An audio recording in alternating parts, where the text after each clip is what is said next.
예수께서 그들에게 이르시되 내 아버지께서 이제까지 일하시니 나도 일한다 하시매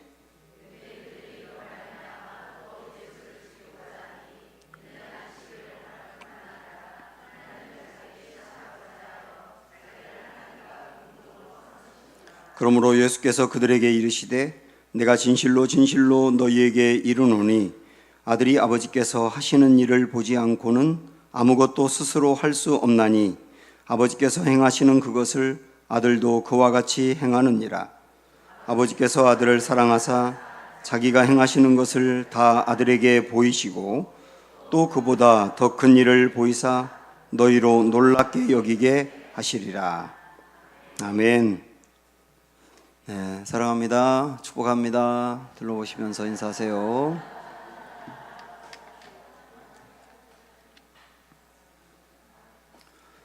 네, 우리가 주일날 이 오후 시간에 하나님을 경험하는 삶, 사역훈련에서 이미 저하고 이제 공부하신 분들은 한번 쭉 했지만 다시 한번 이 원리들이 굉장히 우리 신앙생활 하는데 중요하기 때문에 그것을 설교화해서 여러분과 함께 다시 나누고 있는데요. 오늘은 그 하나님을 경험하는 삶의 그 7가지 실체에 대해서 우리가 그동안에 도표로 보면서도 나누었지 않습니까? 그 7가지를 이제 또 매 주마다 하나씩 조금 더 세밀하게 강조를 하도록 하겠습니다. 먼저 오늘은 하나님은 우리 주위에서 일하고 계신다 하는 원리 7가지 중에 첫 번째를 보도록 하겠습니다. 하나님은 일하시는 분이세요. 하나님은 천지를 창조하셨고 그리고 천지를 창조하신 이후에도 계속 일하고 계십니다. 어떤 사람들은 하나님은 천지를 창조했다는 것은 받아들이지만 그러나 창조한 이후에 이 자연이, 이 세계가, 이 우주가 알아서 그냥 자연스럽게 흘러가도록 어떤 질서를 만들고 법칙을 만들어 놓았고 하나님이 개입하지 않는다고 생각을 하지만 그렇지 않습니다. 여기에 히브리서 1장에 제가 한번 읽어드릴 테니까 보시겠어요? 히브리서 1장 2절 3절에 보면 이 모든 날 마지막에는 아들을 통하여 우리에게 말씀하셨으니 이 아들을 만유의 상속자로 세우시고 또 그로 말미암아 모든 세계를 지으셨느니라. 그러니까 이 아들은 예수님이지 않습니까? 하나님이 예수님을 통하여 온 세상을 만드셨다 하는 말씀을 2절에서 하고 있고, 창조가 2절이 창조를 얘기하고 있다면 3절에서는 이는 하나님의 영광의 광채시요 그 본체의 형상이시라 그의 능력의 말씀으로 만물을 붙드시고 라고 되어 있어요. 그러니까 우리 예수님이 하나님과 함께 천지를 창조하시는 일을 했을 뿐만 아니라 그 본질이 하나님이신데 그 하나님이 지금 예수님과 함께 어떤 일을 하고 계시느냐면 천지를 창조한 다음에 그걸 붙드신다고 표현하고 있습니다. 창조한 세상을 붙드신다. 붙드신다고 하는 말은 개입했다는 뜻이거든요. 그래서 온 세계가 알아서 자연이 흘러가도록 그냥 만들어 놓으신 것이 아니고 매일매일 그걸 붙들고 움직여 가신다는 뜻이에요. 그러니까 이거를 조금 더 구체적으로 말씀을 드리면 태양은 알아서 빛을 비추고 그 다음에 열기를 내는 게 아니고 그냥 놔두면 그냥 알아서 다 그렇게 하는 게 아니라 하나님이 매일매일 말씀으로 태양도 일을 하도록 이끌어 가신다는 뜻입니다. 이렇게 온 세계와 우주를 하나님이 개입해서 이끌어 가신다. 그걸 우린 다르게 말한다면 하나님은 늘 일하신다예요. 우리의 구원을 위해서도 하나님은 특별히 일을 하시는 겁니다. 우리 한 사람 한 사람의 구원은 로마서 1장에 있는 것처럼 하나님의 능력이 임해야 가능하거든요. 우리가 깨달음을 얻어서 구원받았다거나 그 다음에 내가 결정해서 구원을 받았다거나 그러는 것이 아니고 모든 사람이 구원을 받는 것은 하나님의 능력이 임해야 된다고요. 능력이 임해야 믿음도 생기는 거고 능력이 임해야 그 다음에 새 사람으로 탄생하는 거거든요. 근데 그 능력도 하나님이 하시는 거예요. 우리 한 사람 한 사람의 구원을 위해서도 주님은 지금 계속 일하고 계신다 하는 것을 볼 수 있습니다. 그래서 우리 주님은 일하신다. 이렇게 일하시는 주님은 특별히 하나님이 계획을 세우고 꼭 이루려고 하는 그 뜻이 있을 때 주로 사람을 통해서 일하신다. 이렇게 볼 수가 있어요. 그것이 우리 주위에서 일하신다는 의미입니다. 그래서 하나님이 사람을 통해서 일하신다라고 하는 것을 샘플로 보여주고 모범으로 보여준 게 예수 그리스도시거든요. 우리는 예수님이 이 땅에 계시면서 기적을 일으키신 거라든지 그 다음에 놀라운 어떤 그 일들을 이루신 그 하나하나를 생각할 때 우리 예수님이 본질이 하나님이시기 때문에 하나님으로서 능히 알아서 다 하셨다고 생각을 하지만 그렇지 않아요. 우리 예수님도 이 땅에 사시는 동안은 인간의 모습으로 하나님의 종이요 하나님의 사역자로 사셨는데 우리 주님은 어떻게 일을 하셨는지 오늘 본문이 명쾌하게 말씀하고 있습니다. 자, 한번 보시죠. 다시 오늘 말씀을 보시면 17절부터 한번 여기 그 스크린에다가 그 5가지 한번 이걸 띄워 놓아 보세요. 자, 17절 다 같이 시작. 예수께서 그들에게 이르시되 내 아버지께서 이제까지 일하시니 나도 일한다. 이렇게 표현했어요. 그리고 여기 한번 도표를 보시겠어요? 17절에 나오는 말씀 보면 여기에 하나, 둘, 셋, 넷, 다섯, 여섯, 7개의 이 원리들이 있는데 이게 주님이 일하신 그 원리들인데요. 먼저 지금 읽은 17절은 위에 2가지. 첫째, 아버지께서 이제까지 일하신다. 아버지가 하나님이 일하신다. 그리고 우리 예수님은 하나님이 일하시니까 나도 일한다. 이렇게 일단 말씀을 해놓으셨어요. 그리고 19절로 넘어가 보시면 시작. 그러므로 예수께서 그들에게 이르시되 내가 진실로 진실로 너희에게 이르노니 아들이 아버지께서 하시는 일을 보지 않고는 아무것도 스스로 할 수 없나니 아버지께서 행하시는 그것을 아들도 그와 같이 행하느니라. 이랬어요. 이 말씀 보면 우리 예수님도 스스로 아무것도 할 수 없다고 그랬어요. 우리 이 표현이 예수님은 스스로 아무것도 하지 않는다고 말하지 않고 할 수 없다고 말을 했다고요. 할 수 없다고 말을 했다고요. 그럼 우리 예수님은 어떻게 일을 했느냐? 이 말씀 가만히 보면 여기 도표에 보면 2번째 거부터 3번째, 4번째까지 말씀하고 있는데 우리 예수님은 이렇게 하신 거예요. 나는 아무것도 스스로 할 수 없다. 우리 예수님조차도 그렇게 말씀하셨다고요. 나는 아무것도 스스로 할 수 없다. 그런데 그 다음에 나는 아버지께서 하신 일을 주시하여 본다. 우리 예수님이 어떻게 일하셨느냐면 우리 예수님도 스스로 아무것도 할 수 없기 때문에 아버지 하나님이 하시는 일을 주시하여 본다. 그리고 그 다음에는 나는 아버지께서 이미 행하고 계신 일을 보고 주시하여 본 다음에 알았다고 한다면 그 일을 나도 행한다. 이렇게 주님은 일하셨다고 말씀하고 있지 않습니까? 이게 주님이 일하신 방법이에요. 그리고 20절로 넘어가 보면 아버지께서 아들을 사랑하사 자기가 행하시는 것을 다 아들에게 보이시고 또 그보다 더 큰 일을 보이사 너희로 놀랍게 여기게 하시리라. 이거를 다시 여기 도표로 보면 마지막 2개 밑에 있는 2개를 보면 아버지께서는 아들을 사랑하신다. 그리고 그 다음에 아버지께서는 자기 행하시는 것을 다 아들에게 보이신다.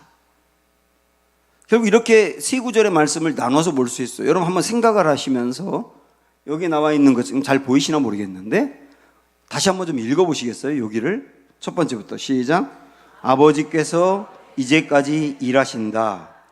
나도 일한다. 나는 아무것도 스스로 할 수 없다. 나는 아버지께서 하시는 일을 주시하여 본다. 나는 아버지께서 이미 행하고 계신 일을 보고 행한다.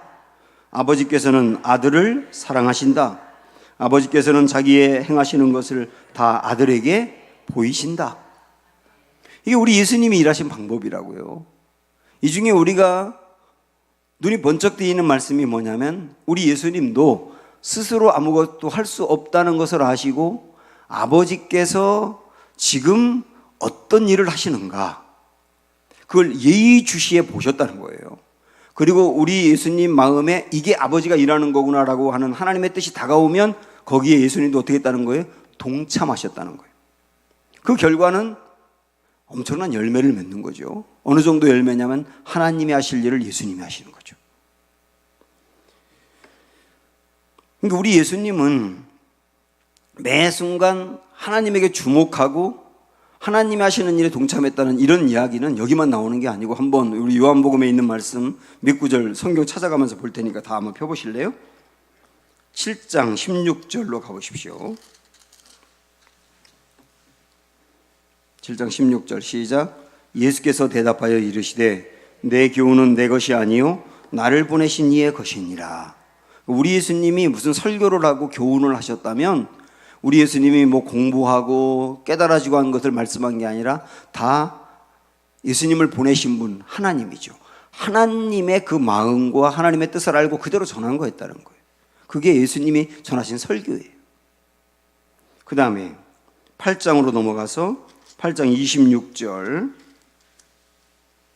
시작. 내가 너희에게 대하여 말하고 판단할 것이 많으나 나를 보내신 이가 참되심에 내가 그에게 들은 그것을 세상에 말하노라 하시되. 우리 예수님 어떻게 했느냐? 우리 예수님이 아버지로부터 들은 것을 말했다.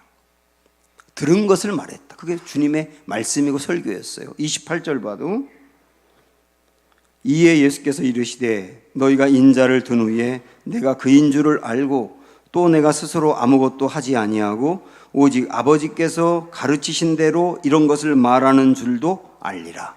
여기도 똑같이 우리 예수님 스스로 아무것도 말하지 않고 다 하나님 아버지가 가르쳐 주신 것만 말했다는 거예요. 여러분, 제 말이 아니고 성경에 그렇게 계속 나오고 있지 않습니까? 그 다음에 10장으로 넘어가서 보시면 10장 37절 38절 시작. 만일 내가 내 아버지의 일을 행하지 아니하거든 나를 믿지 말려니와 내가 행하거든 나를 믿지 아니할지라도 그 일은 믿으라. 그러면 너희가 아버지께서 내 안에 계시고 내가 아버지 안에 있음을 깨달아 알리라. 예수님 안에 하나님이 계셨다. 하나님 안에 예수님이 계시고 완전한 하나가 되었어요. 그러다 보니까 우리 예수님이 행한 일은 어떤 일이냐면 아버지가 행하라고 한 일을 행한 거예요. 행하라고 한 일을 행했다고. 12장 넘어가서 12장 49절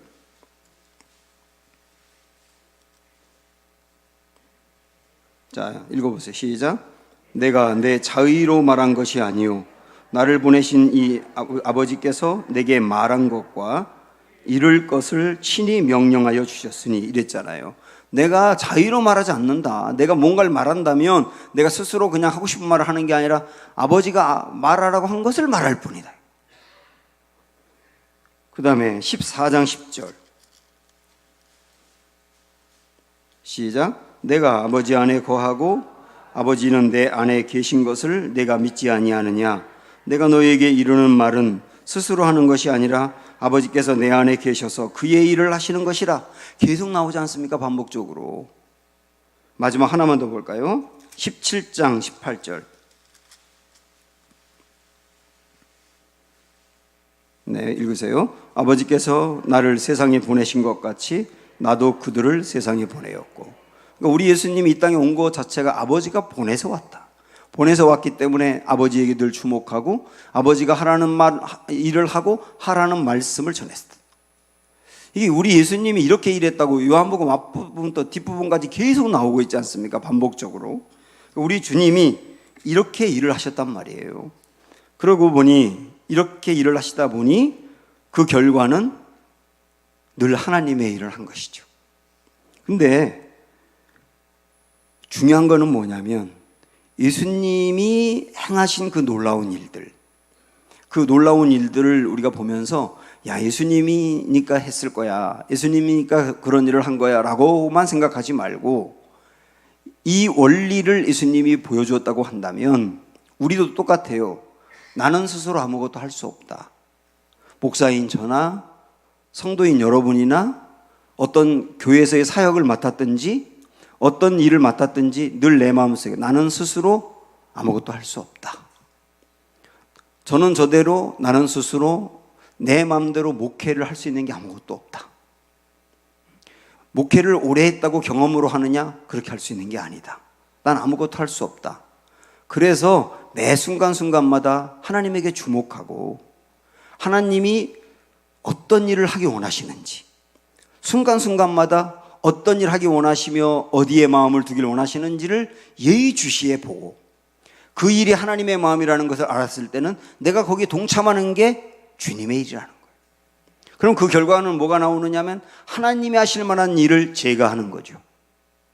우리 그거 지금 계속 보고 있지 않습니까? 모세도 마찬가지. 우리 낮예배 때도 뭐 모세에 대해서 요즘 말씀드리니까 여러분 잘 아시는데, 모세가 이스라엘 백성들 대략 250만 명을 그 출애굽을 시킬 수 있는가? 애굽이 그때 당시에 세계에서 최고의 나라, 가장 강력한 군사력과 경제력을 갖고 있는 나라였는데 그 나라에 노예로 살고 있는 사람들이 피도 한 방울 흘리지 않고 그 노예 생활에서 벗어나가지고 광야 생활을 거친 다음에 나라도 없던 사람들이 나라를 차지하고 국가를 만들 수 있는가? 이거 가능한 일이냐? 그러니까 이 모세 입장에서 볼 때는 내가 스스로 그렇게 할 수 있는 것은 아무것도 없다예요.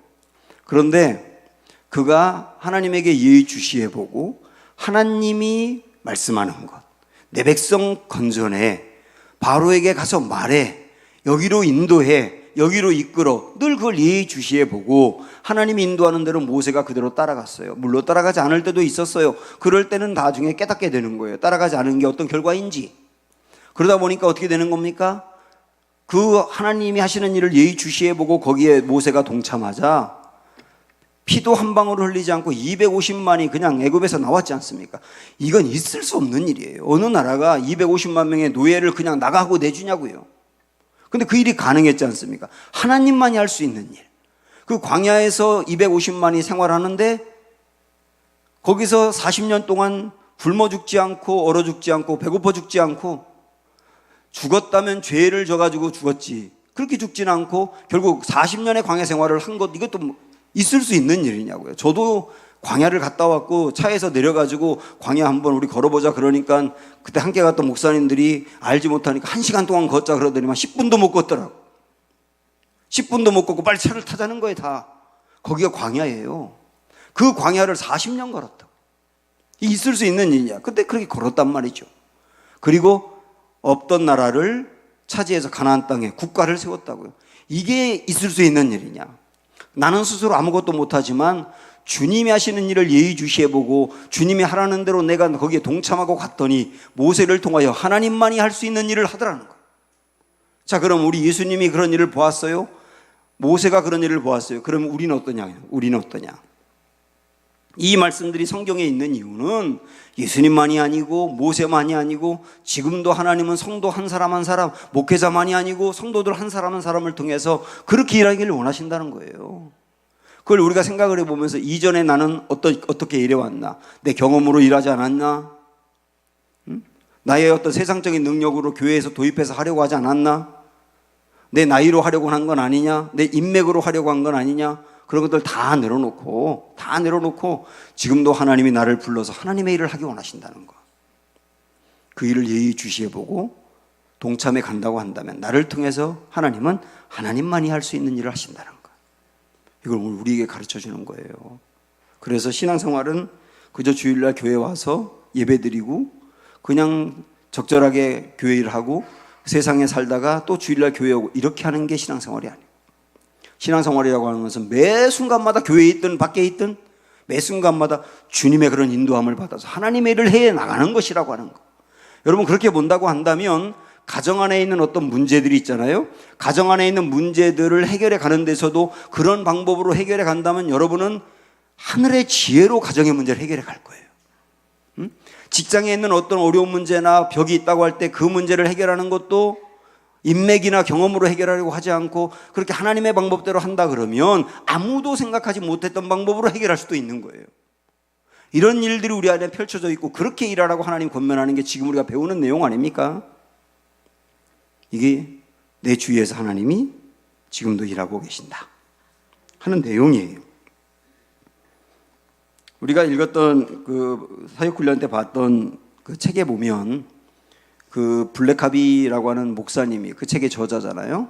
세스커튼이라고 하는 그 지역에서 목회를 할 때 하나의 예를 좀 소개하고 있는데, 하나님께서 이 목사님 마음에 강력하게 대학교 캠퍼스 사역하기를 원하는 마음을 주세요. 너무 강하게 마음을 주세요. 그래서 이분은 그렇게 하나님의 마음에 어떤 강력한 떠오름이라든지 요청이라든지 이런 거를 중요하게 여기는 분이니까 하나님이 그런 마음 준 거를 귀히 여깁니다. 그런데 이 교회에서는 그동안에 대학교 캠퍼스 사역에 대해서 특별히 해온 경험이 없어요. 전혀 그런 경험이 없고 그래요. 그래서 어떻게 해야 될지 몰라요. 근데 하나님이 여기 교회에 다니는 대학생들을